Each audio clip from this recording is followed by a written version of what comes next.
今天呢，我们来讲啊，宇宙原来是一场梦境。在2003年呢 ，CIA 揭秘了一份1983年的神秘档案，在30页的报告内容里呢，就描述了一个40多年后的今天啊，仍然看上去都十分科幻与超前的震撼结论。里面就说，你所经历的现实的本质呢，都是由你的大脑与感官构建的一种幻觉。文件中就解密说呢，外界信息呢都是由各种原始的感官体验来传递给大脑的，最终呢被组织成一个连贯性的虚拟世界。报告中就提到了门罗实验，这是一种训练系统，能够经由集中的脑电波的输出呢，来改变使用者的意识，从而呢摆脱大脑呈现出来的表层幻象的世界，让意识进入更深层次去体验真实的世界。简单来说呢，这个技术就是能让你的意识从大脑中越狱。而这项技术是来源于一个成立于1974年的专门研究意识与人类潜能的神秘组织门罗研究所。在1978年呢，正是美苏冷战的高峰时期美国军方呢就存在着很多神秘的科技研究所，而门罗呢就是其中之一了。军方就不断的派遣军官到门罗研究所接受 OBE， 也就是所谓的意识出体训练。美军想要借助出体呢探索意识的秘，并在军事领域呢加以利用。而文件中还提到了一个参与计划的人员，在意识出体中遭遇了某些非物质实体并得到了一些奇怪的警告。报告的作者呢是一名叫做麦克唐纳的美陆军中校，他最开始就表示呢，这份文件的目的是采用客观的科学的方法解释和分析整个门罗实验。所以他选择了与伊扎克·本托夫这样的医学与意识研究方面的科学家进行合作。伊扎克·本托夫呢，在医学工程领域有许多著名的发明，包括专项的心导管，同时他也是一个意识研究早期支持者和神秘主义者。他在电视节目中呢，不断的宣传自己的一本新书，叫做《意识的机制》，还说自己的灵感的来源呢是冥想和奇异的意识世界中给的。在大众看来呢，很像是当年的特斯拉，说话呢太过超前了，但是他却依旧我行我素甚至还说呢，意识可以渗透一切。那这到底是怎么回事呢？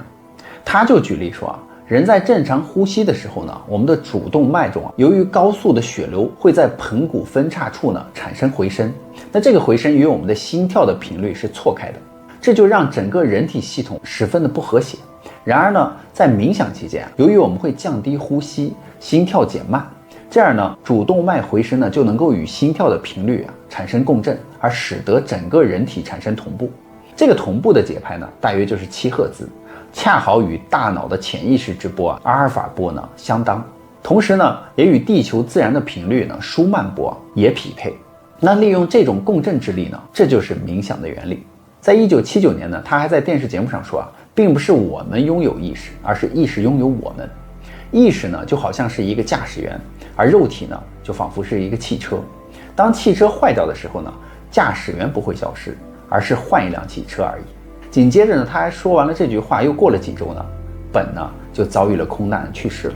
难道他道出了真相吗？所以门罗实验本身呢，也是一项涉及了例如医学模型物理理论、量子力学以及催眠和冥想等众多领域的复杂计划。那么这个听起来让美军方都如此着迷提升意识或者说是打破人体潜能的能力，真的存在吗？在1958年呢，一个叫门罗的人他在没有任何预警突然之间就说自己的意识呢浮出了身体之外。他说当时呢，我不是在做梦，意识完全清醒。他说我那个时候认为自己可能得了脑瘤嘛、中风或者是心智疾病，也可能是快死了，才会有这些幻想。那这样的现象一直持续着。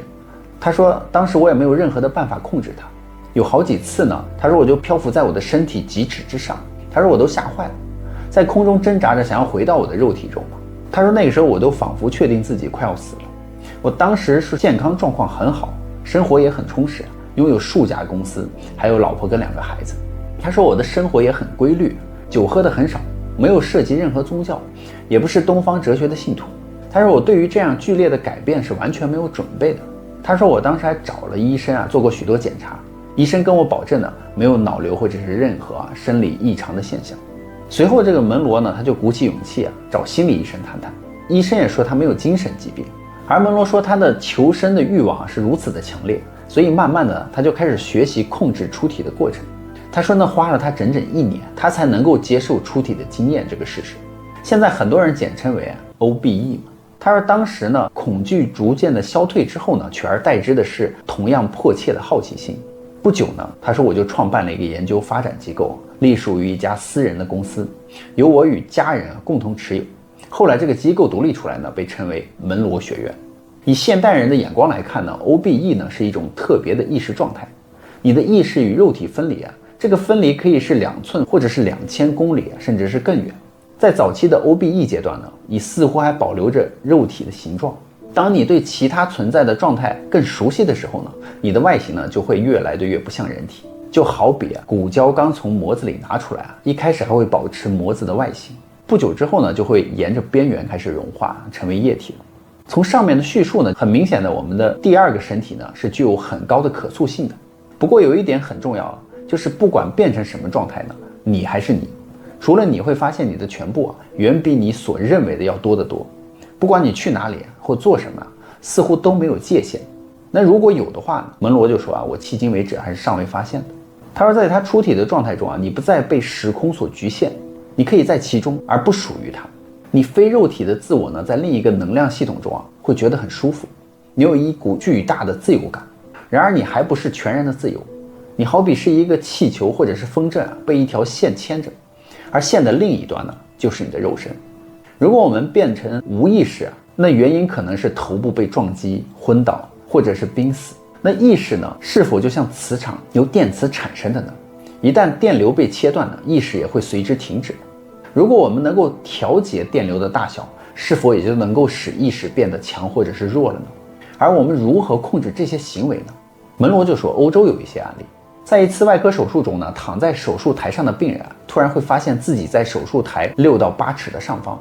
并且事后呢，他准确的就报告了当时他所看到和听到的所有的过程。那这件事情在物理的世界是绝不可能的嘛？那这样的事情还经常在欧洲发生，但是绝大多数呢都没有被公开的报道。这些令人震惊的出体经验呢，又被称为濒死经验。多数经历者呢，在事后会完全改变信仰系统拥有不一样的大纲。他们都知道自己不只是肉体而已，他们也会毫无疑问的知道肉体死亡后意识仍然会存在。在一项普查中显示呢，在过去的10年里有超过25%的人记得自己至少有一次自发性的出体经验。想想看，你可能就在那25%之中所以你们还是否记得有过飞行的梦呢？你是否记得自己曾经梦到跟许多人一起在停车场里找自己的车呢？我们常潜意识地把自己的车视为自己的另一个身体。你是否记得自己做过自由落体的梦呢？然后惊醒过来，庆幸自己没有落体呢？这些都是很平常的现象，通常呢是闹钟突然响起加速你回到自己身体的过程，这就是出体经验 OBE 了。那这都是如何做到的呢？在解密文件中就给出了一个不可思议的解释。当增强大脑左右半球之间的脑电波的输出幅度和频率强度的时候呢，不仅能够增强人的注意力与意识的连贯性，在达到临界值之后呢，意识就会发生改变，从物理感官世界中脱出，体验到一种摆脱时间和空间限制的感受。虽然大脑的左半球和右半球的结构相似但在功能性上却是非常不同的。比如在语言功能发生作用的时候呢，左半球会负责处理句子以及句子的内容逻辑结构，发现其中的规律，而右半球呢，处理的是句子的含义。当2个半球一起工作的时候我们就通过逻辑结构与意识进行有效的交流。比如说我昨天吃了50个榴莲，左半球就在想它的胃里装得下50个榴莲吗？而右半球呢，就在想它吃了榴莲。那么如果将左右半球处理的信息同步起来，又会发生什么呢？麦克唐纳就使用3种不同寻常的方式来进行了前置实验。第一种呢，就是催眠实验。那通过催眠的方式让左脑呢处于沉睡来抑制状态，或者是分散左脑的注意力之后呢，输入给左脑的信息就可以不经加工的就传递给了右脑。结果就发现呢，当2个脑半球的信息开始同步的时候呢，意识竟然也拥有了能够控制感官的能力。在实验中呢，让被催眠者的注意力呢集中在身体的某些部位在相应的部位呢就会感觉到幸福或者是麻木等各种反应，而实验者的记忆力和注意力呢也得到了极大的加强。第2种呢是进行超验冥想，通过高度集中的注意力的方式呢，想象呢身体产生出的能量向上输送到脊髓，从而产生声波。那么这些声波或者是震动到达脑室的右半球，博士里桑内拉就指出，本托夫呢根据研究出的生物医学模型认为这种冥想的震动并非是幻觉，而是由心率节拍产生的。通过强大的心理暗示呢，心率开始发生微妙的变化，从而在充满液体的脑室内壁上产生交感震动。这种震动的状态呢，被他称之为昆达里尼，能够让人在左侧的身体进入一种幸福的状态，而掌握身体左侧的呢，正是大脑的右半球。但是通过冥想到达昆达里尼呢，是十分漫长的。而本托夫就认为长期处于4到7赫兹的每秒的低频的声音震动中呢，也会到达类似的效果。最终冥想的人不仅注意力会有所提升，有的人呢还会感觉到身体的慢性疼痛呢逐渐消失了。第3种呢就是生物反馈了。生物反馈既不像第一种催眠一样抑制大脑的左半球，也不像超冥想一样绕过左半球，它实际上是利用了左脑的自我认知的功能，进入到了右脑的下皮层，也就是运动和感知的皮层。简单来说，就是训练左脑先通过视觉想象一件事情的结果，然后呢成功与右脑的功能区相连接，再通过一些未必是真实感官刺激左脑之后呢，让右脑产生反应，从而绕过物理感官世界，而产生了与真实世界连接的一种体验。文件中就描述呢，在实验中一些受试者会在一些特定的身体区域放置数字温度计，当注意力集中在这个区域后呢，会有温度升高的现象。实验就认为呢，这就表示呢，左脑的专注让右脑产生了同步反应。这个实验的目的就是用于增强一些部位的愈合速度，以及抑制某些伤痛。而且实验的结果之后呢，大部分的受试者都获得了能够快速让自己放松的能力。当年美国媒体呢还找到了一位接受过门罗训练的一个士兵，他名叫做约瑟夫。那在电视节目中呢，他说了很多当年他们进入出体状态后所执行的任务。他就说呢，在1978年，他似乎以阵亡士兵的名义被送入了门罗实验室，当时他还活着。从那以后呢，曾经的约瑟夫他说就死了。在心灵部队中呢，他是一个全新的战士。他说自己18岁入伍随即被送到越南作战。在战争中呢，自己乘坐的直升机被击中之后，情急之下自己心一横呢，直接从正在下坠的机舱中就跳了下去。醒来时呢，自己已经多处骨折，无法动弹。但幸好呢，搜救队及时赶到。后来当自己逐渐康复之后呢，一位长官前来说服了自己并对他下了命令，让约瑟夫呢假死。接着呢，他就被送到了实验室。而节目组中就展示了约瑟夫的一种心灵能力。他说他是一位远距离观察者，也就是所谓的遥视。首先呢，节目组选定一个观察者和约瑟夫没有去过的陌生城市旧金山，然后呢，观察者呢就前往旧金山，而约瑟夫呢则进入一个密闭的房间来遥视这个观察者。之后呢，这个观察者就随机去了旧金山的6个地点，比如有游船码头采石场、敦巴顿大桥市中心、飞机场和大学的体育场。那观察者在这些地点停留并拍照。而与此同时呢，这个约瑟夫呢则在密闭的房间中遥视观察者，并不断的描述绘画出观察者所处的场景。约瑟夫断断续续地说出了巨大的树木、满地的石头、大桥、草坪等等，并将他遥视的场景呢一一绘制了出来。最后呢，节目组将观察者拍摄的照片与约瑟夫绘制的场景对比呢，竟然真的十分相似。那约瑟夫在心灵部队服役的整整15年，于1993年退役。退役2年后呢，约瑟夫还开办过一家公司呢，是专门帮人寻找石油和矿藏的。现在这家公司更名为曼塔。而门罗研究所的创始人门罗呢，最初的构想就是利用意识出体的方式主动增强睡眠时人脑的学习功能。但似乎这种意识状态呢，远不止这一个功能，并且这其中似乎还隐藏了物理世界的本质。门罗就发现呢，地球被数个环状带所环绕，颜色显示为深灰色或者褐色。但这些环状带呢，被非肉身或者是形象化的实体所占据。而里面就说这些环状带呢，不是一直占据肉身，只要肉身离开呢，这些环状带也会离开你的身体。他说这些环状带是按照它们距离地球的位置以及级数被描述为以下的情形。第一个环状带呢，是由全神贯注被扭曲的最初的生存的印记的实体所占据，它们依然为时空观念所束缚。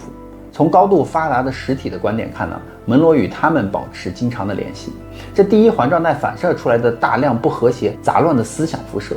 第一环状带由数个明显不同的副环状带组成。这第一个副环状带呢，是由依然试图参与世间生活的形象化的实体所占据。似乎除了他们已经离开世间存在之外呢，对存在方式还一无所知。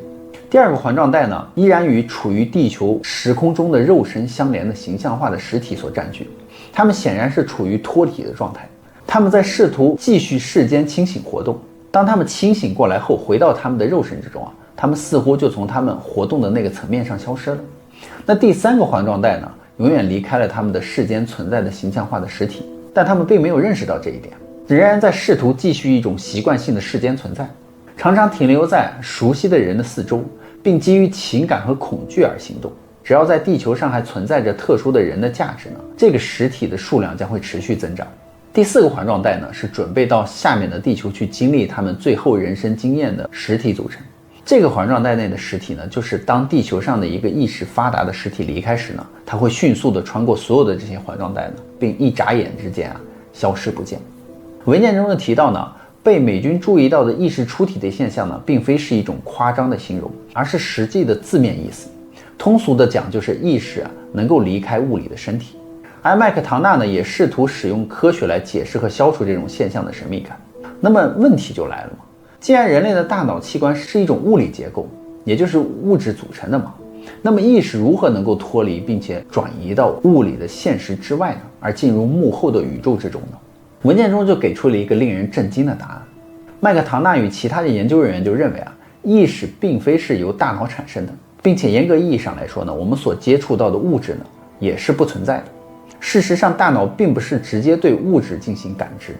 我们周围的世界，我们所能够尝到、触摸到、闻到的和感觉到的一切呢，都是大脑对于外界世界刺激而产生的一种幻觉。意识呢，可以通过大脑制造幻象来理解这个世界，就像是隔着一层纸呢来观察阳光嘛。我们所看到的所谓现实的世界呢，只是真实世界的一层投影而已。大脑本身也是一种限制，它会过滤与调节接收到的一切信息而双脑同步呢，就能够绕过这种过滤与调节。意识本身呢，并不等同于大脑，大脑只是承载意识的一个器官，它就像是架了一副 VR 眼镜嘛。而真正的意识呢，是戴着 VR 眼镜的观众。观众既然能够通过屏幕观察世界嘛，也能够摘下 VR 眼镜去感受外面的一切。换句话说，就是意识或许有能力直接体验投影后的真实世界。所以麦克唐纳和其他的研究人员就认为呢，意识能够离开物质的身体。马克思·普朗克本人也曾经说过这样一段话呢：作为一个把毕生奉献给物质研究的人呢，我可以告诉你一个我关于原子研究的结果，没有所谓的物质，所有的物质呢，只有在一种力量的影响下才得以创造和存在。这力量使一个原子颗粒的振动，并支撑着这个最微小的原子太阳系。我们必须假定这个力量背后存在着一种意识或者是智能的心智，这个心智呢，就是所有物质的母体。这个心智也是设计整个宇宙的智能的存在。德国的哲学家黑格尔呢，在19世纪就提出了一个名叫绝对精神的概念。他就认为这个绝对精神呢，就是终极现实和真理，也是我们之前所说的原初造物主设计宇宙的一个智能。绝对精神是一个不断自我超越和自我实现的过程，它在历史的演进中逐渐展示了出来，直到最终达到自我意识的完美状态。而我们个体所体验的呢，就是绝对的精神，也就是宇宙的目的了。哦啦啦，故事呢，宇哥也就讲完了。别忘了订阅关注宇哥的频道，看更多精彩内容哦。